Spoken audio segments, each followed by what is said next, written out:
ሰላም ጤና ይስጥልን አድማጭ ተመልካቾቻችን ሚያዝያ 17 2017 ዓ.ም ዕለታዊ ዘገባዎችና መረጃዎችን ይዤ መጥቻለሁ። መረጃና ዘገባዎችን ወደ እናንተ እያደረስኩ አብሬያችሁን ቆየሁ። በለጠ ካሳ ነኝ። እናንተም አብራችሁ እንድትቆዩ ነው በአክብሮት የምጋብዛችሁ። አብራችሁን ከቆያችሁ የተለያዩ መረጃዎች ትሰማላችሁ። በአርማጭሆ በተደረገ ከባድ ውጊያ በመቶዎች የሚቆጠሩ የመንግስት ወታደሮች ከፍተኛ ሰብአዊ፣ ቁሳዊና ወታደራዊ ጉዳት አስተናግደዋል ተብሏል። አስደናቂ ኦፕሬሽን ነበር ሲሉ እንደዚሁ የመረጃ ምንጮቹ ገልጸዋል። ይህንን ጨምሮ በተለያዩ አካባቢ እየተደረጉ ያሉ ውጊያዎችን በተመለከተ እንደዚሁ ደግሞ ወደ ጃዊ ደግሞ ከአንድ ዓመት በኋላ እንደዚሁ በጨረቃ ቅርጽ በተደረገ ከባድ ውጊያ ድል ተጎናጽፈናል ሲሉ ፋኖች ገልጸዋል። ከዚህ ጋር የተያያዙ ሌሎች የግንባር ዝርዝር መረጃዎችን እንዲሁም ደግሞ በሰብአዊ መብት ላይ የተፈጸሙ ጥሰቶችን ጨምሮ በርካታ መረጃዎችን አሰባስቤያለሁ። እነዚህ መረጃዎች ወደ እናንተ እያደረስኩ አብሬያችሁ ቆይ እናንተም ላይክ፣ ሼር፣ ሰብስክራይብ እያደረጋችሁ አብራችሁ እንድትቆዩ ነው በአክብሮት የምጋብዛችሁ። በርካቶቻችሁ ይህን እያደረጋችሁ ስለሆነ በእጅጉ ነው የማመሰግነው። አስተያየቶችን፣ ሀሳቦችን እንዲሁም ደግሞ ምልከታና ለመረጃ የሚሆኑ ጉዳዮችንም እያደረሳችሁ ስለሆነ በእጅጉ አመሰግናለሁ። አሁንም ጥቆማ @gmail.com የጥቆማ መልእክቶቻችሁን ይቀበላል። በዚህ ብትልኩልኝ መልእክትና ጥቆማዎቻችሁን ወደ እናንተ መልሼ የማደርስ ይሆናል። በተለይ ድምፅ ያስፈልጋቸዋል የምትሏቸውን ጉዳዮች በተመለከተ መረጃዎችን አድርሱ፣ እየተከታተልኩ ወደ እናንተ አደርሳለሁ። ከዚህ ጋር በተያያዘ በአዲስ አበባ በበጎ አድራጎት ድርጅት ላይ እየተፈጸመ ያለውን ግፍ በተመለከተ እንደዚህ ጥቆማ አድርሳችሁኛል። መረጃውን ይዣለሁ። ይህን በማስቀደም ወደ ሌሎች መረጃዎች አልፋለሁ። አብራችሁን ቆዩ። በድጋሚ እስከ መጨረሻው ፕሮግራሙን ተከታተሉ። ላይክ፣ ሼር፣ ሰብስክራይብ አድርጉ። ባላችሁ ማህበራዊ ሚዲያ አማራጮች በሙሉ እንደዚሁ ቻናሉን እያስተዋወቃችሁ ሌሎችም አዳዲስ መረጃዎችን እንዲያገኙ ቻናሉን እንዲያውቁት አድርጎ ወደ መረጃዎችና ጥቆማዎች ሲሄድ መጀመሪያ ጥቆማችሁን ነው የማስቀድመው። ከአዲስ አበባ የደረሰ ጥቆማ ነው። በአዲስ አበባ ከተማ አየር ጤና አካባቢ የሚገኘው የተስፋ በጎ አድራጎት ድርጅት ይዞታን በተመለከተ ለብልጽግና ደጋፊ ባለሀብቶች ተላልፎ ተሰጥቷል። ይህም ህጋዊነትን የተከተለ አይደለም አሰጣጡ በሚል እንደዚሁ ጥቆማ አድርሳችሁኛል። ጉዳዩን ለማጣራት ሞክሬያለሁ። እንግዲህ እስካሁን ድረስ የሚመለከተው አካል ምላሽ አልሰጠም። ምናልባት ከዘገባ በኋላ ምላሽ የሚሰጡ ከሆነ አካትታለሁ። ጉዳዩ ምንድነው? በማህበራዊ ሚዲያ በብዛት ብዙ ሰዎች የምታውቋት በረከት ገበሬዋ እየተባለች የምትጠራ በእርሻ ስራ ላይ እንደዚሁ እየተሰማራች አለች። በረከት ገበሬዋ ለሷ ነው ይሄ መሬት የተሰጠው ነው የተባለው። የተስፋ በጎ አድራጎት ድርጅት ይዞታ ለሷ ተሰጥቷል። ግንባታም ጀምራበታለች። ሰዎችም ተደብድበዋል ተብሏል። ጉዳዩ በዝርዝር ግንባታ እንድትጀምር እንደዚሁ የአካባቢው ባለስልጣናት ፈቃድ ሰጥተዋል። የተስፋ ድርጅት ያለአግባብ ይዞታ የተነጠቀ ብሎ ወደ ፍርድ ቤት በመሄድ በሁከት ይወገድልኝ ፍርድ ቤቱ እግድ ያወጣ ቢሆንም በረከት ገበሬዋ ግን የአካባቢውን ፖሊስ አዛዥና ፖሊሶች በመያዝ የፍርድ ቤቱን ትዕዛዝ በመጣስ ግንባታ ጀምራበታለች። ፍርድ ቤቱ እግድ ወጥቶበታል። የፍርድ ቤቱ ትዕዛዝ ሳይሻር ይህንን ማድረግ አትችሉም በሚል ይዞታውን ለመጠበቅ የሞከሩ የድርጅቱ ሰራተኞች በፖሊስ ተደብድበው አካባቢውን ለቀው እንዲወጡ ተደርገዋል። ይህንን ለማስረዳት እንኳን ጊዜ አልተሰጣቸውም። የፍርድ ቤት ትዕዛዝ በዚህ መንገድ እየተጣሰ ነው። የጥበቃ ሰራተኞቹ ተደብድበው ተባረዋል ተብሏል። እንግዲህ ይህን አይና ወጣ የብልጽግና ባለስልጣናት የተቋማት ይዞታዎችንና የጋራ የህዝብ መገልገያ ቦታዎችን የመሬት ዝርፊያ በአዲስ አበባ ማሳያ ነው ብለዋል የመረጃ ምንጮቹ። ይህም በተለይ ደግሞ ለብልጽግና ደጋፊዎች ነው እየተሰጠ የሚገኘው። ከዚህ በፊት በአዲስ አበባ እንግዲህ በተለያዩ አካባቢዎች ከኮሪደር ልማት ባሻገር ከመንግስታዊ ፕሮጀክት ማፈናቀል ባሻገር ለአብይ አህመድ የቅርብ ሰዎች እንደዚሁ መሬት የነዋሪዎች ቦታ ይዞታ እየተፈናቀለ ለእነዚህ ሰዎች ይሰጣል። ከነዚህ መካከል የአብይ አህመድ የብልጽግና ወንጌል አባላት እየተባሉ የሚጠሩ በቅጽል ስማቸው የአብይ አህመድ የጸሎት ካቢኔ እየተባሉ የሚጠሩ አሉ። እንደነ ዮናታን ፓስተር ዮናታን የመሳሰሉ ለነሱ አዲስ አበባ 400 አባወራዎች ወይም ደግሞ ከ2500 በላይ ነዋሪዎች ተፈናቅለው ቸርች፣ የገበያ ማዕከልና ሌሎች እንዲገነቡበት እንቅስቃሴ መደረጉና ይሄ ከፍተኛ ቁጣ መቀስቀሱ ይታወቃል። በተለይ ይህንን ገርጃ አካባቢ ጉዳዩ በተደጋጋሚ ለሚዲያም ደርሶ ስለነበረ ከዚህ ጋር በተያያዘ እንግዲህ በተለይ የሃይማኖት ተዋጽኦን እንደዚሁ ስብጥሩን በአዲስ አበባ እናስተካክላለን በሚል እና አብይ አህመድ እና አዳነች አቤቤ እንደዚሁ የይዞታዎችን የነዋሪዎችን ቦታዎች ለወንጌል ፓስተሮች እየሰጡ ነው የሚገኙት። ይህም እንግዲህ ከዛ ጋር አብሮ የሚታይ ነው። በዚህ ዘገባ ላይ እንግዲህ ስሟ ተጠቃሿ በረከት ገበሬዋ ለቀረበባት የህግ መተላለፍ የበጎ አድራጎት ድርጅት ይዞታ መንጠቅ በማስረጃ የምታመጣ ክርክር ካለ በሚዲያው ይስተናገድላታል። ምናልባት መረጃው የሚደርሳት ከሆነ በጉዳዩ ላይ ምላሽ እንድትሰጥ ይጠበቃል።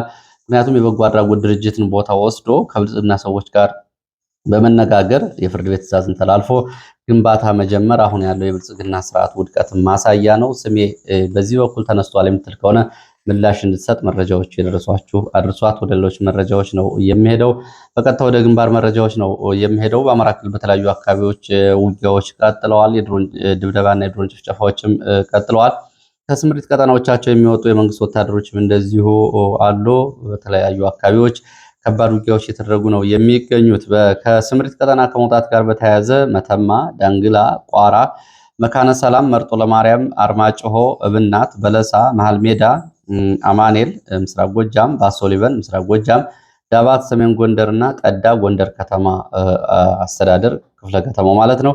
በእነዚህ አካባቢ በድምሩ ባለፉት 2 ቀናት ከ47 በላይ መንግስት ኃይሎች ወደ ፋኖ ተቀላቅለዋል ተብሏል። የመረጃ ምንጮቹ 38 የሚሆኑት ደግሞ ጠፍተዋል ነው ያሉት። ይሄ ባለፉት 2 ቀናት በመረጃ ምንጩ የተገኘ ቁጥር ነው እንጂ ቁጥሩ ከዚህም ሊያሻቅብ ይችላል ሲሉ ይህንን እየተከታተሉ መረጃውን የሚያደርሱ የመረጃ ምንጮች ይህንን አሳውቀዋል። በተመሳሳይ እንደዚሁ የአማራ ፋኖ በጎጃም 2ኛ ክፍለ ጦር መብረቁ ጮቄ ብርጌድ ከ17 በላይ የአካባቢ ሚሊሻዎች ከነትጥቃቸውና እንዲሁም ደግሞ በጀላቸው እንደተቀላቀሉት ገልጿል። ቀደም ብሎ ሚሊሻዎች እንግዲህ ከዚህ ጦርነት ራሳችሁን አውጡ፣ ጦርነቱ የህልውና ነው በሚል ላቀረብነው ጥሪ ሚሊሻዎቹ ምላሽ ሰጥተዋል። 17 የሚሊሻ አባላት ተቀላቅለውናል ተብሏል። በተመሳሳይ እንደዚሁ በኦሮሚያ ክልልም በወለጋ ሆሩ ጉድሩ እና ምስራቅ ወለጋ ዞኖች ከ350 በላይ የልዩ ኃይል አባላት እና 114 በላይ የመከላከያ አባላት ከስምሪት ቀጠናቸው ወጥተው የአካባቢው የሚንቀሳቀሱ የሽኔ ታጣቂዎችን ተቀላቅለዋል ብለዋል የመረጃ ምንጮቹ። በእነዚህ አካባቢዎች በተለይ ባለፈው ካምፕ ላይ በነበሩ ልዩ ኃይል አባላት ላይ በተፈጸመ ጥቃት ከፍተኛ እልቂት ከደረሰ በኋላ በርካታ የልዩ ኃይል አባላት ወደ ሸኔ ታጣቂዎች እየኮበለሉ ነው። በእርግጥ ቀድሞ መሳሪያ በእጃቸው ከገባ በጋራ ነው የመንግስትን መሳሪያ የሚካፈሉት። ከፊሎቹ በመንግስት አደረጃጀት፣ ከፊሎቹ ደግሞ በጫካ ሆነው የመንግስት መሳሪያ በዛ መንገድ ነው የሚጠቀሙት። አሁን አብዛኞቹ ወደዛ ተቀላቅለዋል ነው እየተባለው። ዘመቻ ሺህ ግንባሮች የተባለው የኦሮሞ ነጻነት ግንባር ወይም ደግሞ የኦነግ ሸኔ ዘመቻ ከተጀመረ በኋላ በርካታ የጦር መሳሪያ የያዙ እንደዚሁ እንዲሁም ደግሞ በጀሌያቸው በርካታ ወጣቶች እየተቀላቀሉ መሆናቸውን ወለጋ አካባቢ የሚገኙ የመረጃ ምንጮች ገልጸዋል። ወደ ማዕከላዊ ጎንደር አርማጭሆ የሚወስደን መረጃ ላስከትል። በማዕከላዊ ጎንደር አርማጭሆ ከባድ ውጊያ ተደርጓል ተብሏል። በትላንትናው ዕለት የአማራ ፋኖ በጎንደር አንድነት የአርበኞች ክፍለ ጦር 5 ብርጌዶች የተሳተፉበት ከባድ ውጊያ ነው እየተደረገው። ውጊያው ዘመቻ ማሩ ከቤና ዘመቻ እሸቱ ተገን ተብሎ እንደተሰየመም እንደዚሁ የፋኖ የቃል አቀባይ ገልጿል። በዚህ ውጊያ ፋኖ ከፍተኛ ድል እንደተቀዳጀ እንደዚሁ ገልጿል። ይህንን በተመለከተ ዝርዝር መረጃው የአርበኞች ክፍለ ጦር ደረቅ አምቦ፣ ጭልቂ፣ ጉቦ በተባሉ ቦታዎች ከባድ ውጊያዎችን አድርጓል። ትላንትና ከ7 ሰዓት ጀምሮ እስከ ምሽቱ 1 ሰዓት ድረስ በቆየ ውጊያ፣ በዚህም ውጊያ እንግዲህ ለ7 ተከታታይ ሰዓታት በተደረገው ውጊያ ከፍተኛ ሰብአዊ፣ ቁሳዊ ጉዳት ደርሷል። በውጊያው በመንግስት ኃይሎች በኩል ከፍተኛ ወታደራዊ ኪሳራ ደርሷል። በሰብአዊም በቁሳዊም ደረጃ ሲለካ ከፍተኛ ጉዳት ነው ተብሏል። በትንሹ 500 የሚደርሱ የመንግስት ኃይሎች የአድማ ብተና፣ የአካባቢ የሰላም አስከባሪ፣ የሚሊሻ፣ የመከላከያ እና የሌሎች የፖሊስ አባላት በተሳተፉበት ዘመቻ በርካቶቹ ጉዳት አስተናግደዋል። እንደ መረጃ ምንጩ ከሆነ ከ100 በላይ የሚደርሱ የመንግስት ወታደሮች ሙትና ቁስለኛ ስለመሆናቸው 30 የሚደርሱ ደግሞ ስለመቁሰላቸው፣ 22 የሚደርሱ ደግሞ በፋኖ እጅ እንደሚገኙ ደግሞ ምርኮኛ ስለመሆናቸው የፋኖ የመረጃ ምንጮች ገልጸዋል። ከ22 በላይ የነፍስ ወከፍ መሳሪያዎች በፋኖ እጅ ገብተዋል። 5 ሳጥን የዲሽቃና የክላሽንኮቭ ተተኳሾች እንደታሸጉ እንደዚሁ በፋኖ እጅ ገብተዋል ነው የተባለው። በዚህ እንግዲህ 500 የሚደርስ የመንግስት ሰራዊት በተለያየ ዘርፍ ሲያስተባብር የነበረ የሻለቃ መሪም እንደዚሁ በዚህ ውጊያ ተገድሏል ተብሏል። የሻለቃ መሪው ደግሞ ወታደራዊ አዛዡን በተመለከተ ዝርዝር መረጃዎች እየተጣሩ ተብሏል። ከምርኮኛ ወታደሮች በተገኙ መረጃ መሰረት የሻለቃ መሪው በውጊያው መገደሉ ነው። እንደ መረጃ ምንጮቹ ከሆነ የወታደሮቹ የሻለቃ መሪያቸውንም አያውቁትም፣ አዲስ የመጡ ናቸው። ምርኮኞቹ ከ15 ዓመት እስከ 17 ዓመት ጭምር የሚገኙ ታዳጊዎች ይገኙበታል። ከተማረኩት ውስጥ ከወላይታ፣ ከጅማ፣ ከአሰላ፣ ካምቦ እና እንዲሁ ከአካባቢው የአድማ ብተናና የሚሊሻ አባላትን ጨምሮ ከነዚህ አካባቢዎች የመጡ እንደሆኑ በፋኖ በኩል እንደዚሁ ጉዳቱን በተመለከተ እንደዚሁ ተጨማሪ መረጃ አለ። እነዚህ ምርኮኛ ወታደሮች የቋንቋ ችግርም ያለባቸው፣ የአካል ብቃት ወታደራዊ ስልጠናን በበቂ ሁኔታ ያልወሰዱ፣ እንደዚሁም ደግሞ የእድሜ ገደባቸውም ለውትድርና ያልደረሰ ናቸው ነው የተባለው። አሁን 22 የሚደርሱ ይገኛሉ በፋኖ እጅ ተብሏል። ከዚህ ጋር በተያያዘ የቪዲዮ ቃለ ምልልስም እንደተደረገላቸው ለማወቅ ተችሏል። በፋኖ በኩል የደረሰውን ጉዳት በተመለከተ አንድ ሞት፣ 4 ከባድና ቀላል የመቁሰል አደጋ አጋጥሟል ተብሏል። በውጊያው በርካታ ጀብዱ ሰርቶ እንግዲህ የወደቀው የፋኖ መሪ ፋኖ ሲሳይ አበጀ እንደሚባል እንደዚሁ የክፍለ ጦሩ ቃል አቀባይ ገልጿል። ፋኖ ሲሳይ አበጀ በጦር ግንባር በሰራቸው ጀብዶዎች ከዝቅተኛ አባልነት ተነስቶ ወደ ከፍተኛ አመራርነት በአጭር ጊዜ የመጣ በፋኖ ሰራዊት ውስጥ ከፍተኛ ተወዳጅነት ያለውና ተቀባይነት ያለው እንደነበር በትላንትናው ውጊያ ዘመቻ እየመራ እያስተባበረ በነበረበት ሰዓት በውጊያ ውስጥ ቆስሎ ለሕክምና ወደ ሕክምና ጣቢያ ቢወሰድም ከሌሊቱ አጋማሽ አካባቢ ህይወቱ አልፏል ሲል ነው ይህንን የገለጸው የፋኖ ቃል አቀባዩ። ዓላማውን ከግብ ለማድረስ ሁሉም ፋኖ በየትኛውም አካባቢ የሚገኝ አስፈላጊውን ዘመቻ እናደርጋለን፣ የህልውና ትግሉን ዳር እናደርሳለን፣ ቃል ኪዳኑን እንጠብቃለን ሲል ነው የገለጸው። ከባድ ውጊያ የደረሰበት የመንግስት ኃይል ዶጋው ተብሎ ከሚጠራው አካባቢ በርካታ ኃይል በደዊ በኩል ወደ ደረቅ አምቦ ተጨማሪ ኃይል አመሻሹን ለማስገባት ሲሞክር ነበረ። ይህ እንግዲህ በፋኖ መንገዱ መዘጋቱን ተከትሎ ይህ እንቅስቃሴ አልተሳካም። ወደ ደዊ አካባቢ የከባድ መሳሪያ ድብደባ ሲያደርግ ነው የዋለው። በዚህም በንብረት ላይ ጉዳት ደርሷል። በሰዎች ላይ የደረሰው ጉዳት እየተጣራ ነው ብሏል። ይህንን የጉዳት መጠንም እንደዚሁ እና የሻለቃ መሪው አዛዡን በተመለከተ መረጃዎች ወደፊት ይወጣሉ የተባለው።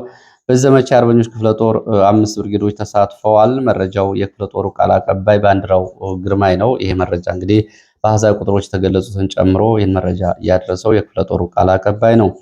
ወደ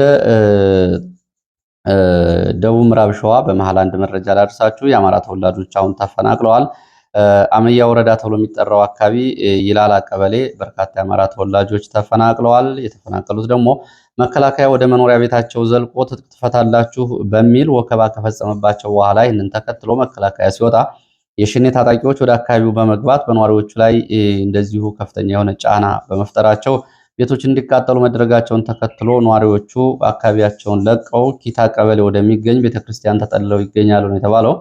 ተፈናቃዮቹ ከ2 ቀናት በፊት ነው እንግዲህ አካባቢውን ለቀው እየተፈናቀሉት። በተመሳሳይ በዚሁ በጉራጌ ዞን እንደዚሁ በተለያዩ አካባቢዎች ባለፈው እንግዲህ አበሽጌን ወረዳ ጨምሮ በወልቂጤ በተለያዩ አካባቢዎች በስር ላይ የሚገኙ በርካታ የአማራ ተወላጆች ይገኛሉ። ሴቶችን ጨምረው የቶርች የተፈጸመባቸው ማሰቃየት፣ እንዲሁም ደግሞ በገበያ ውስጥም እንደዚሁ ምርቶቻቸውን በአግባቡ እንዳይሸጡና በተለየ መንገድ የገበያ ግምት ደግሞ የገበያ ትመና እየተደረገ ተወዳዳሪ እንዳይሆኑና የእርሻ ውጤቶቻቸው እንዳይሸጡ እየተደረጉ ሆን ተብሎ ኢኮኖሚያዊ አሻጥርም እየተፈጸመባቸው ነው። ከግድያና ከማፈናቀል ባሻገር ነው የተባለው። ተጨማሪ መረጃዎች በዚህ በኩል እንግዲህ በስም በቦታ በሁኔታ ይህን የሚያስተባብሩ ባለስልጣናትን በተመለከተ ተጨማሪ መረጃዎች ይመጣሉ። መከላከያና የሸኔ ታጣቂዎች በጋራ እንግዲህ ዘመቻዎችን ያደርጋሉ። መከላከያ ገብቶ የአማራ ተወላጆች ትጥቅ ለማስፈታት በሚል መጠነ ሰፊ የሆነ ጥቃት ያደርሳል። ይህንን ተከትሎ አርሶ አደሮቹ ትጥቅ ከፈቱ በኋላ ደግሞ የሸኔ ታጣቂዎች ገብተው በቤተሰቦቻቸውና በነዋሪዎቻቸው ላይ ጭፍጨፋ ይፈጽማሉ። ይሄ እንግዲህ ባለፉት 6-7 ዓመታት በብልጽግና ዘመን እየተለመደ በተለይ ሽመልስ አብዲሳ በሚመሯቸው አካባቢዎች ሆን ተብሎ የሚፈጸም ነው። ከ2 ቀናት በፊት የወጣው መረጃ እንደምታስታውሱት በወለጋ በተለያዩ አካባቢዎች ከ259 ሺህ በላይ የአማራ ተወላጆች ተፈናቅለው ቤት ንብረታቸውን ጥለው ሄደዋል። በእነዚህ በተፈናቀሉ ሰዎች በምትካቸው ከምስራቅ ሐረርጌ፣ ከምዕራብ ሐረርጌ ደጋማ አካባቢዎች እንዲሁም ደግሞ ከቦረና አካባቢዎች በድርቅ የተጎዱ ሰዎች ናቸው በሚል በአማራ ተወላጆቹ መኖሪያ ቤቶች ለማስገባት የእርሻ ማሳዎቻቸውን ለነሱ አሳልፎ ለመስጠት እንቅስቃሴ እየተደረገ ነው። ስለዚህ ማፈናቀሉ የነሽመልስ መንግስታዊ ፕሮጀክት እንደሆነ ይሄ ማሳያ ነው ሲሉ የመረጃ ምንጮች እያደረሱኝን አድርሻቸዋለሁ። ጉዳዩ በቀላሉ የሚታይ አይደለም። ወደ አማራ ክልል የግንባር መረጃዎች እንደገና መለሳለሁ። የድሮን ጥቃትን በተመለከተ ትናንትና በጃዊ በተፈጸመው የድሮን ጥቃት ረፋድ ላይ በተፈጸመው የድሮን ጥቃት የተገደሉ ሰዎች ቁጥርን በተመለከተ የተወሰኑት ስማቸው ለኢትዮ ፎከስ ደርሷል። ከ6 ዓመት ህፃን እስከ 80 ዓመት አዛውንት ናቸው በድሮን እየተጨፈጨፉት። ከነዚህ መካከል አስቻለው እንዳለው የተባለ የ6 ዓመት ታዳጊ ህፃን፣ አወቀ ደረብ የተባለ ደግሞ የ80 ዓመት አዛውንት ጌጡ ሙላት የ12 ዓመት ታዳጊ፣ ሀብታም አየነው የ15 ዓመት ታዳጊ እና ሌሎች ደግሞ እንደዚሁ በድሮን ጥቃት ተገድለዋል። እንግዲህ እነዚህ ሲቪሊያን ናቸው። በተመሳሳይ የቆስለው አሁን በአሰቃቂ ሁኔታ እንደዚሁ በችግር ውስጥ የሚገኙት አዲሱ መልኬ 10 ዓመት ታዳጊ፣ መንገሻ ታድሎ የ10 ዓመት ታዳጊ፣ አይቸው አታለል የ12 ዓመት ታዳጊ፣ መንግስቱ የተባለ የ18 ዓመት ወጣት አሁን እነዚህ ቆስለው በሕክምና ላይ ነው የሚገኙት። ሌሎችም በስም ዝርዝር ያልተጠቀሱ እንደዚሁ የሞቱና የቆሰሉ እንዳሉ ነው የመረጃ ምንጮች የገለጹት። በነገራችን ላይ እነዚህ የድሮን ጥቃቶች እየተፈጸሙ ያሉት በሲቪሊያን ላይ ነው። ይሄ እንግዲህ ማሳያ ነው። ብዙዎቹ ማህበራዊ ሚዲያዎች አሁን በአማራ ህዝብ ላይ እየተፈጸመ ያለውን የድሮን ጭፍጨፋ ጭምር ጉዳዩን ትኩረት ከመስጠት ባሻገር እንደ መደበኛ ህይወት እየተላመዱት ነው የሚመስለው። በህዝብ ላይ የሚፈጸም ግፍና ሰቆቃም ቢያንስ በሚዲያ ድምፅ መሆን ካልተቻለ፣ ለጉዳዩ ትኩረት መስጠት ካልተቻለ በምንድን ነው ወገንተኝነት ማሳየት የሚቻለው? እየተጨፈጨፉ ያሉት እናቶች፣ ህፃናት ናቸው። ይሄ ድርጊት በዓለም አቀፍ ደረጃ ሊወገዝ ይገባዋል። ባለፈው ዳር አካባቢ እንደዚሁ በዓለም አቀፍ ደረጃ የድሮን ጥቃትን በማውገዝ በርካታ ሰልፎች ይደረጉ ነበር። በማህበራዊ ሚዲያ እንደዚሁ ተመሳሳይ ዘመቻዎች ይታዩ ነበር። አሁን እሱ ሁሉ ተረስቶ ማህበራዊ ሚዲያው ላይም የድሮን ጭፍጨፋው እንደ መደበኛ እንቅስቃሴ መላመድ ነው የሚታየው። ከዚህ ጋር በተያያዘ እንደዚሁ በትላንትናው ዕለት እንደዚሁ ሰሜን ሸዋም እንደዚሁ የድሮን ጥቃት ተፈጽሟል። በተፈጸመ የድሮን ጥቃት ጉዳቶች ደርሰዋል ነው የተባለው። እሱን ዝርዝር መረጃ ወደፊት አጣርቼ ይዤላችሁ የምመጣ ይሆናል። ትላንት በሁለት ቦታዎች የድሮን ጥቃቶች መፈጸማቸው ነው እንግዲህ አዊ ዞን ጃዊ እና ሰሜን ሸዋ አካባቢ የድሮን ጥቃቶች ተፈጽመዋል። ከዛ በፊትም በተመሳሳይ የድሮን ጥቃቶች ተፈጽመዋል። ዛሬም የድሮን አሰሳዎች አሉ። ቋራ፣ ሽንፋ፣ ይፋት ቀጠናን ጨምሮ እንደዚሁ ከባህር ዳር ወደ ምስራቅ ጎጃም የተለያዩ አካባቢዎችም ደጋዳሞት ዙሪያ የድሮን አሳዎች እንዳሉ ነው መረጃ ምንጮቹ የሚገልጹት። በዚሁ ወደ ሰከላ አካባቢ ያገኘሁትን መረጃ ላስከትል። ሰከላ ግሽ አባይ ከተማ ሙሽሮች ተረሽነዋል ነው የተባለው። እንግዲህ አሰቃቂ ዜና ነው፣ አሳዛኝ ነው። ደስታቸው ወደ ሀዘን ተቀይረዋል። ቤተሰቦቻቸው ልጆቻቸውን ለወግ ለማድረግ ለማብቃት ሽርጉድ እያሉ ባሉበት ሰዓት እንግዲህ የልጆቻቸው ሰርግ ሳይሆን ሀዘን ነው ወደ ቤታቸው የገባው። ሁለቱ ሙሽሮች ለሰርጋቸው አዳዲስ ልብስ ለማሰፋት ወደ ግሽ አባይ ከተማ መጥተው ወደ ተወለዱበት የገጠር ከተማ ትውልድ ቀያቸው ሲመለሱ ነው በመንግስት ወታደሮች መንገድ ላይ ተይዘው የተረሸኑት ተብሏል። እነዚህ የተረሸኑት ወጣቶች በስም ዝርዝርም ካሳሁን ታደለና ታደለ ገዳሙ የሚባሉ አሰዋ ተክለ ሃይማኖት ተብሎ የሚጠራ የገጠር ቀበሌ ገበሬ ማህበር የመጡ እንደሆኑ ነው መረጃዎቹ የሚያሳዩት። ካሁን በፊትም በተመሳሳይ እንደዚሁ ምስራቅ ጎጃም በሙሽሮች ላይ ግድያ ተፈጽሟል። በተመሳሳይ ሚዳ ሬማ ሸዋም በተመሳሳይ አንድ ባለፈው ማክሰኞ የጋብቻ ስነስርዓቱን የፈጸመ ወጣት በትላንትናው ዕለት ተረሽኗል። ምን ያክል እንግዲህ በሰብአዊ መብት ጥሰት ላይ እየተፈጸመ ያለውን አሰቃቂ ድርጊት ነው የሚያሳየው። ሽፈሬ አምባ ተብሎ የሚጠራ ቦታ ሰርገኛ ወጣት ሰርጉ እንግዲህ በሙሽርነት ጊዜ ያለው ወጣት ነው የተገደለው። ወጣቱ ከሰርግ መልስ ላይ በተገኘበት የተገደለው ለምን አልሸሸህም ያልሸሸው ለምንድን ነው በሚል የመንግስት ወታደሮች የረሸኑት። ጉዳዩ ተጣርቶ ሰርግ ላይ መሆኑ ሲነገራቸው ወታደሩ ፋኖ ነው የገደለው ብላችሁ ለቤተሰቦቹ አስክሬኑን ስጡ፣ የመንግስት ወታደሮች ናቸው የገደሉት ብላችሁ የምትናገሩ ከሆነ እናንተንም እንገድላችኋለን የሚል ማስፈራሪያም አድርገዋል ነው የተባለው። እንግዲህ ወጣት ባለፈው ማክሰኞ ሰርጉን የፈጸመ ዛሬ ግን ያው በህይወት የለም፣ ተረሽኖ ተገድሏል ማለት ነው። በዚሁ ሬማ ዙሪያ አዝማ ቀበሌ በከባድ መሳሪያ የታገዘ ውጊያ ተደርጓል። በዚህ ውጊያ የመንግስት ወታደሮች ከፍተኛ ጉዳት አስተናግደዋል። የአማራ ፋኖ ሸዋ ጠቅላይ ግዛት እዝ ራምቦ ክፍለ ጦር በአካባቢው ባደረገው ውጊያ ጉዳት የደረሰባቸው የመንግስት ወታደሮች በዚህ ብስጭት ሁለት የሞተር ብስክሌት አሽከርካሪ ወጣቶችን በአሰቃቂ ሁኔታ ገድለዋል። በሳንጃ እየወጉና እያረዱ ነው የገደሏቸው።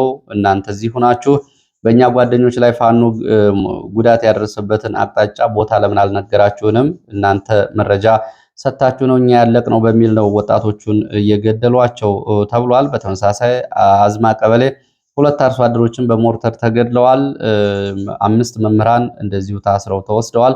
ወዴት እንደተወሰዱ አልታወቀም። በሬማ ከተማ የሃይማኖት አባቶች እየተዋከቡ ነው የሚገኙት። እንዲሁም ተጽዕኖ ፈጣሪ የአካባቢው ሽማግሌዎችም በመንግስት ወታደሮች እየተዋከቡ ነው የሚገኙት። የቅዱስ ገብርኤል ቤተክርስቲያን አስተዳዳሪ እንደዚሁ ከሚዋከቡት ውስጥ ስማቸው ተጠቅሷል። ወደ አማራ ሳይንት ምዕራብ ወሎ ስንሄድ በአማራ ሳይንት ጓሜዳ አቅራቢያ ሜስ በተባለች ቦታ እንደዚሁ ከባድ ውጊያ ተደርጓል። በዚህ ውጊያ ከፍተኛ የሆነ ወታደራዊ ጉዳት፣ ሰብአዊ እና ቁሳዊ ኪሳራ ደርሷል። በዚህም እንግዲህ እስከ 27 የሚደርሱ የመንግስት ወታደሮች ሙትና ቁስለኛ እንደሆኑ ነው የመረጃ ምንጮቹ የሚገልጹት። 7 የነፍስ ወከፍ መሳሪያ እና ሌሎች ተተኳሾች በፋኖች ገብተዋል ተብሏል። ዛሬም በአካባቢው ከፍተኛ የሆነ ውጥረት አለ። ከቦረና ሳይንት ወደ አማራ ሳይንት ቀጠና ተጨማሪ ኃይል እየተጓጓዘ ይገኛል ነው የተባለው። መረጃው የመቅደላ ክፍለ ጦር ቃል አቀባይ ኢዮብ አሸናፊ ነው። በዚሁ ቀጠና መሀል ሳይንት እንደዚሁ ድበቦ፣ ሸጤ፣ ቆተት፣ ምንገሽ፣ ዙጌር በተባሉ ቦታዎችም እንደዚሁ ውጊያዎች ተደርገዋል። በእነዚህ አካባቢ በተደረጉ ውጊያዎች የደረሱት አጠቃላይ ሰብአዊ፣ ቁሳዊ፣ ወታደራዊ ጉዳቶች በዝርዝር አልታወቁም። ሆኖም ግን የመቶ አለቃ አዛዥ፣ የእግረኛ ሰራዊት አዛዥ እና ምክትሉ እንደዚሁ በእነዚህ ውጊያዎች ሙትና ቁስለኛ ስለመሆናቸው የመረጃ ምንጮቹ ገልጸዋል። ወደ ሌሎች መረጃዎች እሄዳለሁ። ወደ ሌሎች መረጃዎች ሲሄድ ወደ ጃዊ የሚወስደን መረጃ ነው በድጋሚ የሚያቀርበው። ከላይ እንግዲህ ጃዊ ትናንትና በተፈጸመ የድሮን ጥቃት የደረሰውን ጉዳት በተመለከተ መረጃውን አድርሻችኋለሁ። ጃዊ ዛሬም ለሁለተኛ ቀን የዘለቀ ውጊያ እየተደረገ ነው ረፋዱን። በዚህም በተለይ ከፈንድቃ ከተማ በቅርብ ርቀት በሚገኙ ለአኩበር አቅራቢያ አምቦ ማርያም ተብሎ በሚጠራ ቦታ ዛሬ ከጠዋቱ 2 ሰዓት ጀምሮ በአካባቢው ውጊያ የተደረገ ነው የሚገኘው። በዲሽቃ በሞርተር የታገዘ ውጊያ ነው። በዚህ ውጊያ የደረሰው ዝርዝር ጉዳት አልታወቀም። በትላንትናው ዕለት ጃሂማላ ተብሎ በሚጠራው አካባቢ በነበረው ከባድ ውጊያ ከፍተኛ ወታደራዊ ጉዳት ያስተናገደው የመንግስት ኃይል የሞቱ ወታደሮችን በጅምላ ቀብረዋል ነው የተባለው። ጃሂማላ አካባቢ የሞቱ ወታደሮች በጅምላ ተቀብረዋል። በዚህ አካባቢ በ3 አቅጣጫዎች አስፍቶ ገብቶ የነበረው 3 ክፍለ ጦር ያሰማራው የመንግስት ኃይል የአካባቢ ፋኖችን ለመደምሰስ ይዞት የነበረው እቅድ አልተሳካም። ይህንን ዘመቻ በተመለከተ 2016 በኋላ 3 ክፍለ ጦር የተሳተፉበት ትልቅ ዘመቻና ከባድ ውጊያ ነው የተደረገው ተብሏል። ፋኖ እንግዲህ በዚህ በርካታ ጉዳቶችን በመንግስት ወታደሮች ላይ በማድረግ ጉዳዩን መቋቋሙና አካባቢው መልሶ መያዙን ነው የመረጃ ምንጮች የገለጹት። ግማሽ ጨረቃ ቅርጽ የሰራ ውጊያ ነው የተደረገው። የመንግስት ኃይል ከባድ ኪሳራ አስተናግዷል የሚሉት የመረጃ ምንጮች ከአምቦ ማርያም፣ ቡኒ ጅራ፣ ኩምበር እንዲሁ ደግሞ ከጃሂማላ ተብሎ ከሚጠሩት አካባቢዎች መንግስት ዛሬ ረፋድ ጀምሮ ወታደሮቹን አስወጥቶ ሞሰብ ተራራ ተብሎ ወደሚጠራው አካባቢ እያሰፈረ ነው የሚገኘው ብለዋል። በእነዚህ አካባቢዎች የተጠቀሱ ቦታዎች በነበረው ውጊያ ከባድ ጉዳት ያስተናገደው። ወደ ሌላ መረጃ ስንሄድ በመሃል የሞራል እንዲሁም ደግሞ የማህበረሰብ እንግዲህ ኃላፊነትን የሚያሳይ አንድ ተጨማሪ መረጃ ላድርሳችሁ። በሰሜን ወሎ መቄት ወረዳ ፍላቂት ገረገራ ከተማ ከ3 ዓመታት በፊት በነበረው ጦርነት በመንግስት ወታደሮች ተጠቀሙበት የነበረ አንድ ተሳቢ ተሽከርካሪ ትተውት ሲሄዱ ጠብቀው ያቆዩ ሰዎች ለባለቤቱ አስረክበዋል ተብሏል። የዚህ ተሳቢ ተሽከርካሪ ባለቤት የትግራይ ተወላጅ እና ከመቀሌ መጥቶ ትላንትና ተሽከርካሪውን እንደተረከበ መረብ ሚዲያ ዘግባለች። እንደ ዘገባው ከሆነ እንግዲህ ህሩይ ካሳ የተባሉ የተሽከርካሪው ባለቤት የተሳቢ ተሽከርካሪው ትላንትና የአካባቢው ማህበረሰብ አመስግነው ተሽከርካሪያቸውን ወስደዋል ተብሏል። ይህ እንግዲህ የማህበረሰብን የሞራል እንዲሁ እሱ ያልሆነን ደግሞ ነገር እንዴት በመጠበቅ በተግባር ያሳየው ነው። ካሁን በፊትም እንግዲህ በአማራ ክልል በተለያዩ አካባቢዎች ያሉ የኤርትራ ተወላጆች ንብረቶች ሲዘረፉ በኤርትራ ውስጥ የሚገኙ የኢትዮጵያ ንብረቶች በወቅቱ ሲወረሱና ሲዘረፉ እንዲሁም ደግሞ በትግራይ በአዲስ አበባና በተለያዩ አካባቢዎች የኤርትራውያን ንብረት ሲዘረፍ ከ20 ዓመታት በኋላ ደብረ ማርቆስ፣ ጎንደር፣ ኮምቦልቻ ከተሞች የኤርትራውያንን ንብረት ማሽኖች እንደዚሁ ጠብቀው ከ22 ዓመት በኋላ ያስረከቡ ሰዎች መነጋገሪያ እንደነበሩ የሚታወስ ነው። ወደ ችሎት መረጃዎች አልፋለሁ። ወደ ችሎት መረጃዎች ሲሄድ አቃቢ ሕግ ትላንትና እንግዲህ ያቀረባቸው ምስክሮች አሉ፣ ችሎት አለ። ይህን በተመለከተ አጭር መረጃ ወደ እናንተ ላድርስ። ትላንትና አቃቢ ሕግ በቢሮአቸው ውስጥ አቃቢ ሕግ እስረኞችን እየደበደቡ እንደሆነ ችሎቱ ላይ መረጃው ተጋልጧል። በጨለማ እየዘጉ እስረኞችን ያሰቃያሉ። ለወትሮ ፖሊስ ነበር የሚያሰቃየው፣ አሁን ደግሞ ይህንን አቃቢ ሕግ እያደረገ ነው ተብሏል። ወጣት ታሪኩ ተፈራ የተባለ ፖሊስ ለአቃቢ ሕግ አሳልፎ ከሰጠው በኋላ የተፈጸመበትን ከፍተኛ በደል ለችሎቱ አስረድቷል። አቃቢ ሕጉ በፍርድ ቤት በሚገኝበት ጊዜ አቃቢ ሕጉን በጣቱ እያመላከተ ናትናኤል ስንታየው የሚባለው አቃቢ ሕግ ለ4 ወራት በቢሮው ውስጥ ዘግቶ ከፍተኛ ኢሰብአዊ ድርጊት እንደፈጸመበት እንደዚሁ ለችሎቱ አረጋግጧል። ታሪኩ ተፈራ አቃቢ ሕግ ባለሙያው በዳኞቹ ፊት እንደዚሁ አሳይቷል። ታሪኩ ዳኞቹ ከእገታ አስለቅቁኝ ሲል ተማጽኗል። አጥንቴ ተሰብሯል፣ የሽንት ፊኛዬ በድብደባ ምክንያት ጉዳት ደርሶበት አሁን ሽንቴን መቆጣጠር አልችልም፣ ማንም ሰው ካልደገፈኝ መቆም አልችልም፣ አሁን ክስ ተመስርቶብኛል፣ አሰቃቂ ግፍና ሰቆቃ ተፈጽሞብኛል። በአቃቢ ሕግ ቢሮ ለምን ብቻዬን እሰቃያለሁ? ከእገታ ሊያወጣኝ ይገባል። ፍርድ ቤቱ ወደ እስረኞች ልቀላቀል ይገባል ሲል ተማጽኖውን አቅርቧል። በጣም አሳዛኝ በሆነ መንገድ ዳኞቹ ይህንን ከሰሙ በኋላና ይህንን ድብደባ የፈጸመው አቃቢ ሕግንም እንደዚሁ እስረኛው እያመላከተ ያለ ቢሆንም ይህንም ቢያሳያቸውም እነሱ ግን ምንም ነገር ሳይሉ ለምን ከሌሎቹ ተለይቶ ቀረ ብለው ጠይቀዋል። የጀርባ አጥንቱ ስለተጎዳ ለሕክምና ነው ያቆየ ነው ብሎ አቃቢ ሕግ ምላሽ ሰጥቷል በድፍረት። ዳኞቹ አቃቢ ሕጉ የጀርባ አጥንት ተጎድቶበት ነው ሲል ማን ጎዳው፣ ለምን ተጎዳ፣ እንዴት ተጎዳና እያቀረበ ያለው አቤቱታን በተመለከተ ምንም የተናገሩት ነገር የለም ነው የተባለው። ዳኞቹ እንግዲህ ይሄ እና አብይ አህመድ አስረን ነው እንግዲህ ያው ሳናጣራ እናስርም የሚለው ንግግሩ አሁን በፍትህ ተቋማቱ ላይ በፍርድ ቤቶች ላይ እየተፈጸመ ያለውን ግፍ የሚያሳይ ነው።